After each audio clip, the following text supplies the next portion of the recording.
Hi, I'm Carol Wood, and as your podcast host today, it is my pleasure to introduce you to Jason Miller, the Joint Managing Director of Charlie Miller Hairdressing. Jason, can you introduce yourself? Yeah, Jason Miller here from Charlie Miller Hairdressing in Edinburgh. I've been hairdressing for just over 40 years now. I'm in a family business. My father and mother started. Work with my brother Josh, who does all the administration in the business side of things, and also my wife India, who we've worked together with now for over 30 years as hairdressers. We have 4 salons in Edinburgh. We have just over 100 people that work with us, and we are known internationally in our industry for doing hair shows, seminars, TV work, MTV awards in Europe, and lots of other stuff. We are still really passionate about what we do as a business, and we're continually training people because that's what our business is about, and we really enjoy what we do. Okay, I'm going to ask you a question, Jason. So, if you were to write a letter to your student self, what would you say is the key message? Yeah, I think for me it's quite a lot of things actually. The first thing is be sure that you're passionate about what you want to do, which sometimes is quite tricky when you're young. But if you can find that and then find your purpose and what you really want to do in life, again, when you're younger, that can be quite challenging, but it's okay to start thinking about it. And looking back, I would think about things that, we all get ideas of things that we want to do and we don't always follow them through. And I think the most important thing would be to remember to follow things through and to remember the discipline of not shying away from hard work. Now, when I was speaking to you earlier, Jason, you were saying something which I thought was very interesting in terms of young people, was it's just about not necessarily one skill or one experience, but it was a kind of, we're talking about the kind of conglomeration of a jigsaw of experiences are very important. Yeah, well, I think as you grow up, you've got to embrace opportunities and try as many things as you can, and to open yourself to new opportunities. And I've been very fortunate in our life. Some people say, "Oh, are you just a hairdresser?" But in our industry, it's taken us to so many different things. I mean, here we are today doing film. There's salon design. There is photographic work. There's TV work. There is hair shows. There's working with people. There is training, teaching, management. And so it all adds up to success. And so you've got to embrace the opportunities, never underestimate them when they come your way. Can I just ask you to reflect just a little bit? If you could identify for you, what was the first knock of the dominoes for you in your work that kind of set you off on a path? Well, the truth of the matter was that I saw my parents do a hair show in London, and for some reason I thought, I want to do that. And I was about 12, which is quite unusually young, but I just knew that's what I wanted to do. And when I look back on it, I think 12, it's quite weird, but that's true. And I just knew that it had lots of opportunities, excitement. I knew that I wanted to travel, and I knew that I could do that with this job. And I have done and still do, and it's given us so much satisfaction in our lives. Amazing. Okay, so going back to when you were 12, and you saw your parents doing a hair show in London. So that's really probably what set off your passion. Is that what you say? Is that where your passion is? Yeah, it was the excitement of it, and it was the artisticness of it. And, I think we've all got different types that we are. And for me, I'm a very much a doing person, so I need to be using my hands, I need to be working. And so the artistic opportunity and the creativity, I think, was the thing that probably spurred me off. I didn't know that at the time. I think I know that now. It was that. Now, you said something just a couple of minutes ago, just about one of the skills that you've developed as well is kind of people management, and obviously you've been an employer of people over the years. So I was wondering just about if you had any thoughts about your leadership style. So there's lots of views out there about, there's the kind of leadership style that tells you what to do, or there's the more kind of empowering leadership style, which is a little bit more invisible, a little bit behind the scenes, but it's all about empowering others and setting up an infrastructure that others can follow. And so I want you just to have a think about, what would you think your successful leadership style has been? Where does it work best? Well, I think one of our values that we have in the business, which has really come from my father, is to be genuine, be empathetic, and do it with warmth, do it with niceness. So I think that all adds up to being real, being fair, and thinking about other people.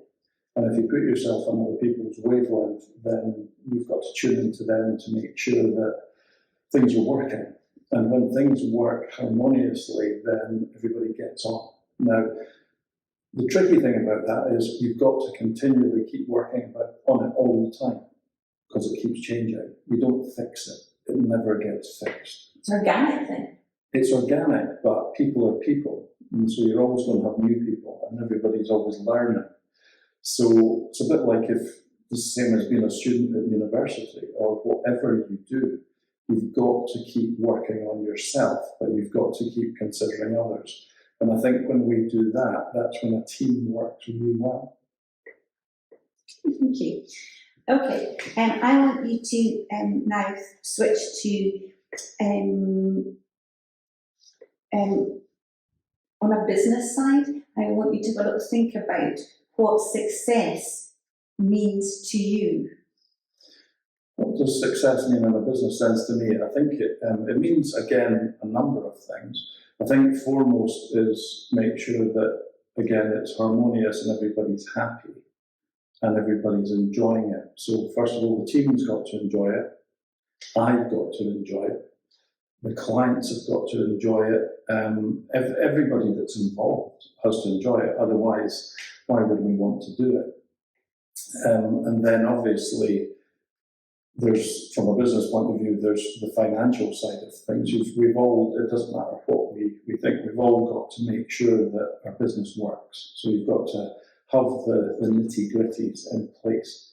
And over the years, we've worked very organically as a small family business, building up to a slightly bigger one.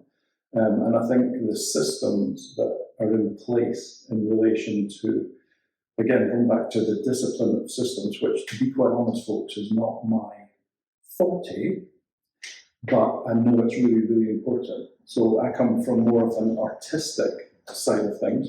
My brother in the business that's really runs the administration of the business and the systems and has that kind of mind. And the beauty is, it's interesting, we both work differently but work harmoniously together. You dovetail together. Yeah. And that, I think, in business is really, really important, is to learn what you are, what type of person you are, because you can't be something you're not. So focus on your strengths and allow other people to have their strengths and don't fight against it, because if you do, you'll get trouble. And I think we've been quite successful at that, if I'm being quite honest. Yeah. Okay. But I think that's. Is there anything more you want to say about anything? Do you want to talk a little bit more about your values? You did describe your values. Do you want to do you have those written out or anything? Do you have them? We do. Have you remember say, Yeah. you know, the values we established are? Yeah, the values that we've established as a business and we do hold them dearly is genuineness, empathy and warmth. And but it's also described as non-possessive warmth. So what happens is you can be warm to somebody, but are you just doing it for self-gain? Or are you doing it when you're being really, truly genuine? And so to work in your life and in your business with non-possessive warmth means that you're not being sneaky about it. Because you know, I know, and we all know that whether it's a friend or a client or somebody that's teaching you or whatever you're doing, if it's done from a place of self-gain, it doesn't feel right. But if you do it from the right place, then it works. So whether that's just having fun with your friends or doing business, it's really important. That's what makes the world tick, I think. And so you talked quite a lot about creativity, and how do you empower the creativity in others that you employ? Do you, because you're quite a kind of, you're a well-known son and you develop lots of hairstyles and you're quite, I think, transformational in that. So how do you manage that? How do you foster that creativity in others? Well, I think in general, people that come into the hairdressing industry are usually craving some kind of artistic creativeness. They want it, they're attracted to it. Not always, but most of the time. And so you've got to allow that to develop. And we're very lucky that we work, shall we say, on the floor together all the time. And so we're around each other, so you're continually watching what other people are doing. And so you've got to allow yourself to be inspired by others. And not just the people you work with, but other salons, other hairdressers. But then also bring in other things in life, whether it's how you dress, architecture, creativity, art, music, theatre. It's to get inspired by stuff. And we've all got the things that we like. So encouraging that, but there's also a lot of hard work in it as well, and it's not shying away from the nitty-gritty bit of sweat, because sometimes the best things come through really, really hard work and basically a bit of sweat. And it's not shying away from that at all. In fact, it's actually almost encouraging it. And I once read a book called Bounce, and it was like, what does it take to become a master or really good at something? And it was 10,000 hours they worked out, which we worked out that, if somebody starts to train as a hairdresser, they work about 2,000 hours a year-ish. Now, after 3 years, you're just at the beginning of 6,000 hours. So then in your next 2 years, which is about right, and we watch it and see it, at that stage you really watch people blossoming. And that's just the beginning. It goes on and on and on. And a lot of it is deep experience and it's constantly trying. So whether it's just working hard or trying to be creative, you can build on that, whatever effort you put into it. I suppose it's like with creativity, it's to the extent that I said, it's the art of flow. And so what you're saying there, after you've done this at 10,000 hours, you can go into that state of flow where creativity just blossoms, as you said. Yeah, it's like if you think of sports people or artists or musicians or accountants. It takes time. Yeah, it's kind of a natural apprenticeship. Yeah, some people are natural in the sense that they've obviously got an artistic touch to their fingers. There's no two ways about that. But I've watched people that in the beginning may have been, on the clumsier side, but become immensely artistic. So don't always read the book by its cover, because it's surprising what happens when people put the effort in. I know that Ian Rankin was a local author to Edinburgh, but international in his success. he said, you know, I work very hard at my writing. It's a craft. I work extremely hard, and he probably writes a book a year. And he said, but what I see is the harder I work, the luckier I become. Yeah. And somebody once told me a thing which I always remember, and it's get ready to be lucky. Well, that's similar to that. Yeah. Because if you've got passion, if you've got a purpose, if you've got ideas of success, well, you better get ready for them. Because see, if you get them, you might not be ready yet. It's interesting. Yeah. Okay, so let's look in that. You as you say, you've been quite a few years in business now. So if you look back on it, what's your kind of proudest moment? What do you feel most proud about so far? It's a big question, that. I think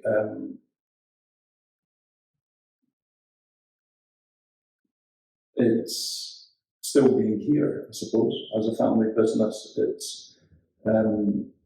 It's all about keeping the quality up and having the longevity. You're in it for the long term and the long story, and the fact that we've unfalteringly managed to do that. And then from many people that you've trained up and have worked in your salons and everything else, and for them, do you track them to see where they perhaps go in life? Are they? Yeah, well, there's, we're very lucky that we've had people that have worked in their business, believe it or not, from as long as 50 years. We just had our first retirement, actually, which is quite something. And we've got a lot of people who've been here 30 years, lots at 20 years, lots that have just started. And there have been people that obviously leave the business and move on to the next stage in their life. Some have run their own businesses. Some have moved out of hairdressing and on to something else. So we're very much a big family in a way. It's like that in many industries. It's certainly like that in ours. It's like there's a family tree of people that have come from things. And I think once you've put that much effort and time into something in your life, you're always a part of it. It'll always be with you, even if you leave or if you go into something else. You've come from that stable block, as it were. And it's interesting in our industry, you look at different stables, salons, you can see it. If you go to London, there's a big family tree of where everybody's come from. If you're in Edinburgh, it's the same. If you're in Glasgow, wherever you are in the world, there will be a family tree of where people have come from. And you can't get rid of that. It's a bit like what school you went to, or it's your roots. It's your roots, absolutely. And that will always be with you, I think. So just perhaps then, just to summarise and back to sort of letter to your student self, could you just summarise what your key message would be to those students? Yeah, key message to my former student self would be try and find your purpose, what you really want to do. Be passionate about it. Do not duck the hard stuff, because the hard stuff will probably be the thing that makes you what you are. And enjoy it. If you don't enjoy it, find something else. Well, thank you, Jason, for all your thoughts today on the letter to student self and with your views about what success means to you in business. And thank you, and obviously we wish you very well on your journey there. Thank you. You're very welcome.